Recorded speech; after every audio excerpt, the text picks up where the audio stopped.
السلام عليكم ورحمة الله تعالى وبركاته. مرحبا بكم في مطبخ ياسمينة. اليوم ان شاء الله غادي نقدم لكم كيكه برايبي. كتجي المذاق ديالها زوين بزاف، يعني وكنغيروا في الانواع ديال لي كيك. بعد نبات كنصاوبوهم باليوغورت اولا بالفاني اولا بالحامض. اليوم ان شاء الله غادي نقدمها لكم برايبي، وانا سبق لي وحطيت يعني انواع كثيره ديال لي كيك، يعني بنكهات متنوعه. دابا نخلي لكم الروابط ان شاء الله اسفل الفيديو اللي بغى يدخل يشوف. اليوم ان شاء الله غادي نحتاج مقادير هذه الوصفه. عندي هنايا 300 غرام من الدقيق الابيض، اي ما يعادل 2 كيسان ديال العنبه. يعني عندنا حنا الكاس ديال العنبه تقريبا كيهز 150 غرام، غادي نحتاجو 2 كيسان. عندي هنايا 4 حبات ديال البيض، من الافضل يكونوا بحراره يعني بدرجه حراره المطبخ. كاس ديال الزيت اي ما يعادل 150 مليلتر. كاس ديال السكر سنيده تقريبا ما يعادل 120 غرام. عندي هنايا كاس ديال رايبي، راه معروف عندنا حنايا هذا المشروب، هذا معروف عندنا حنا في المغرب كنسميوه رايبي. عندي هنا قبيصه الملحه. بالنسبه للملحه يعني قبيصه الملحه يعني انت من ما تهزي يعني بالاصابع ديالك، يعني تقريبا هكا، يعني ما نكثروش الملحه.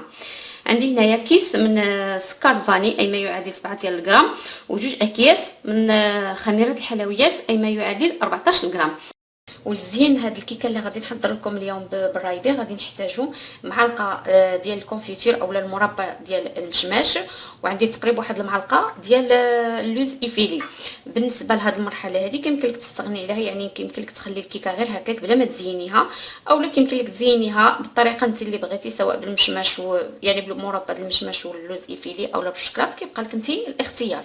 نبداو على بركه الله. دابا هنايا في الزلافه صوبت 4 ديال الحبات ديال البيض، غادي نضيف لهم كاس ديال السكر سنيده اولا سكر حبيبات، كاس ديال الزيت يعني زيت نباتي اولا زيت المائده، عندي قبيصه د الملحه، سكر فاني، وغنضيف عصير رايبي اولا مشروب رايبي. وغادي نستعمل الضراب الكهربائي، كيمكن لك تستعمل يعني الضراب ديال اليد. يعني غادي نضرب هذا البيض حتى تخلط لي مزيان هو السكر والزيت.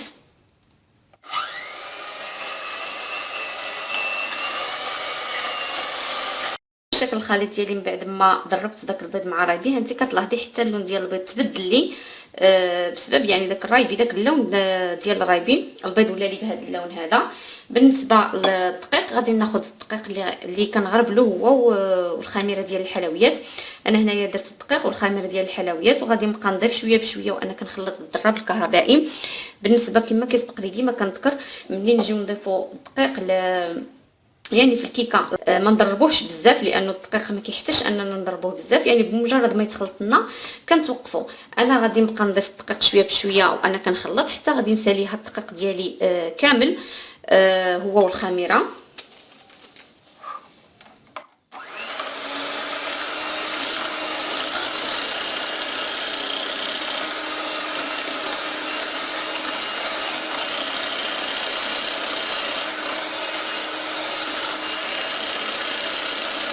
هذا هو الشكل الخليط ديالي من بعد ما ضفت له الدقيق وخميره الحلويات. انت كتلاحظي يعني هذه هو الكثافه ديالو.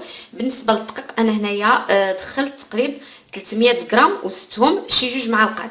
يعني كما ديما كيسبق لي وكنذكر في الكيكات، يعني نورمالمون 4 ديال الحبات ديال البيض كنخدموا لهم 300 غرام ديال الدقيق، ولكن كيبقى على حسب الحجم ديال البيض، يعني يقدر يكون حجم البيض كبير يقدر يكون صغير، فلهذا كميه ديال الدقيق كتختلف.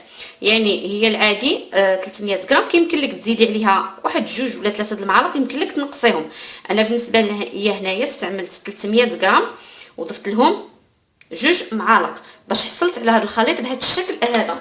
دابا غادي ناخذ الطبسيل اللي غادي ندخلو للفران اللي سبق لي ودهنته بالزبده ودردرت عليه دقيق يعني الفورس.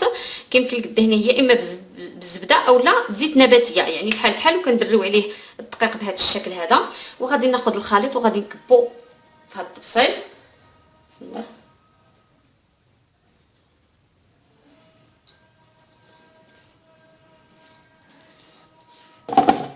نزعزع الطبسيل شويه باش يعني الخليط يتساوى لي في الطبسيل، وما يبقاوليش فراغات بهذا الشكل هذا. من بعد كندخلوا الفران.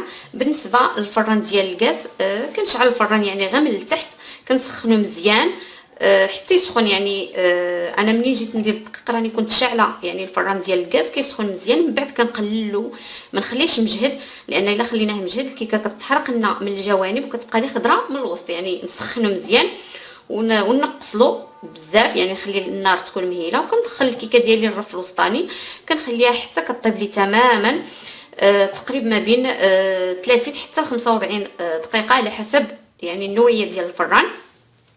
من بعد يعني ما نحلش عليها، لانه الا حليت الكيكه ديالي وهي مازال ما طابت يعني كتكون طالعه من بعد كتنزل لي. يعني نخليها طيب لي تقريبا ما بين 30 حتى 45 دقيقه. من بعد غادي نجبدها نحشي فيها شي سكين. الا خرج لي السكين فيه العجين غنردها تزيد شويه، يعني خرج لي السكين ما فيهش العجين كنولي نشعل عليها من الفوق تحمر لي وتاخذ لي داك اللون الذهبي. من بعد ان شاء الله نجبدها ونقدمها لكم وتشوفوا الشكل ديالها كيف جا. هذا هو الشكل الكيكه ديالي من بعد ما جبتها من الفران. هنا كنقلبها على شي شبكه وكنخليها حتى كتبرد لي تماما.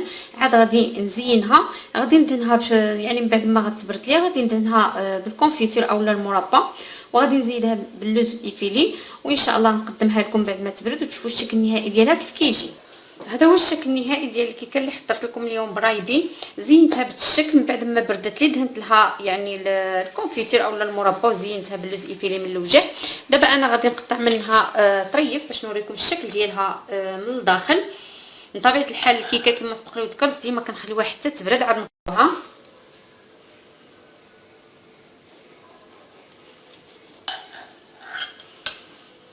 هذا هو الشكل الكيكه ديالنا. انت كتلاحظي كتجي زوينه بزاف، والمذاق ديالها خصوصا داك المذاق ديال يعني ديال رايبي كيجي فيها رائع رائع.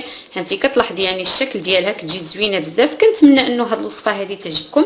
الا عجبتكم ما تنساوش ديروا لي لايك وتشتركوا معي في القناه ديالي بالضغط على الزر الاحمر اسفل الفيديو باش توصلوا ان شاء الله بالجديد، ونلتقي في وصفه جديده والى اللقاء.